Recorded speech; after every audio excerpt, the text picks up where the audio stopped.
আমাদের দেশের একটি দল এখন জাতীয় বিপ্লবও করবে, সংহতি দিবসও পালন করবে, কিন্তু তারা আবার নিজেদের মধ্যে নমিনেশন পাওয়া না পাওয়াকে কেন্দ্র করে নিজ দলের কর্মীদের উপরে তারা গুলি চালিয়ে তাদের নিজেদেরকে নিজেরা হত্যা করবে।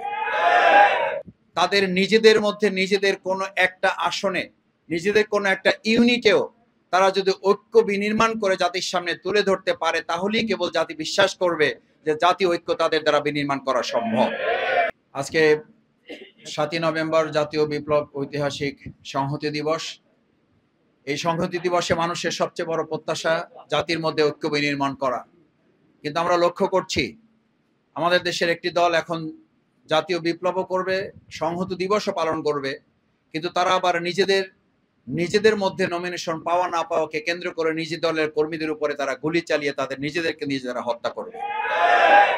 এই জাতির কাছে শুধুমাত্র জাতীয় বিপ্লব সংহতি দিবস না, শুধুমাত্র জাতীয় ঐক্য না, তাদের নিজেদের মধ্যে নিজেদের কোনো একটা আসনে, নিজেদের কোনো একটা ইউনিটেও তারা যদি ঐক্য বিনির্মাণ করে জাতির সামনে তুলে ধরতে পারে, তাহলেই কেবল জাতি বিশ্বাস করবে যে জাতীয় ঐক্য তাদের দ্বারা বিনির্মাণ করা সম্ভব।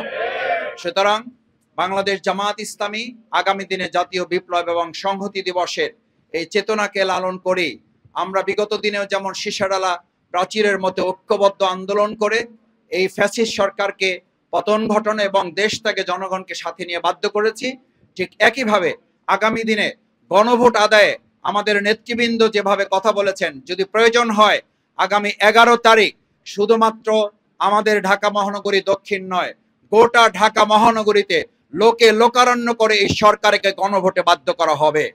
এবং গণভোট ছাড়া আমরা জাতীয় নির্বাচনের দিকে এদেশের জনগণ যেতে প্রস্তুত নয়। আসুন আমরা জাতীয় বিপ্লব এবং সংহতি দিবসে আজকে প্রত্যয় ঘোষণা করি, গণভোটের মাধ্যমে পরবর্তী জাতীয় নির্বাচন আমাদের নিরাপত্তা, অংশগ্রহণমূলক, অবাধ এবং সুষ্ঠু নিরপেক্ষ একটি নির্বাচনের রক্ষা কবচ হতে পারে।